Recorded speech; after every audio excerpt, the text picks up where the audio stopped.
नमस्कार दर्शक बंधु ए जीव को आप देखी पारती यार ना हूँ कौन घुषुरी इंग्लीश रे पिग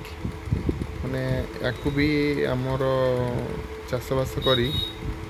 लोक मैंने चाषबास कर भी परिवार प्रतिपोषण कर गोटे एमती आसलु बुलापी गोटे मौसा फार्म आमर काकटपुर एरिया भितर अच्छी फकीर साही तो सीट देखिलु मौसा आनी 8-10 खंडे घुषुरी आनी फार्म भी कम चलती ही से माने पिला जन्म करेंगे यही गोटे वर्ष भर पूरा फुल हो जहाँ या मैंने चाष कर लोक मैंने परिवार प्रतिपोषण कर चलला बहुत चलला घुषुरी फार्म धला घुषुरी फार्म तापर मौसा भी एपट कम चलती आम चलू मौसा ठेकुआ फार्म देखापी देखो केते सुंदर सुंदर ठेकुआ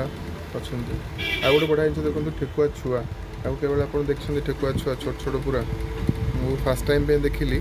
बहुत बढ़िया लगे मैंने क्लीयर तो देखा जाऊन पूरा पंजरी भितर थे तो तथा चेष्टा कर देखापी आपण देखो के छोट छोट गोटे ठेकुआ प्रायतः 7-8 खंडे छुआ से दिए माने मो से 10टा खंडे से पेयर आनी तो से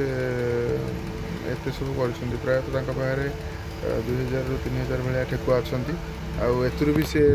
मैंने भल प्रॉफिट इनकम कर मौसा प्रथम कुकुड़ा फार्म करते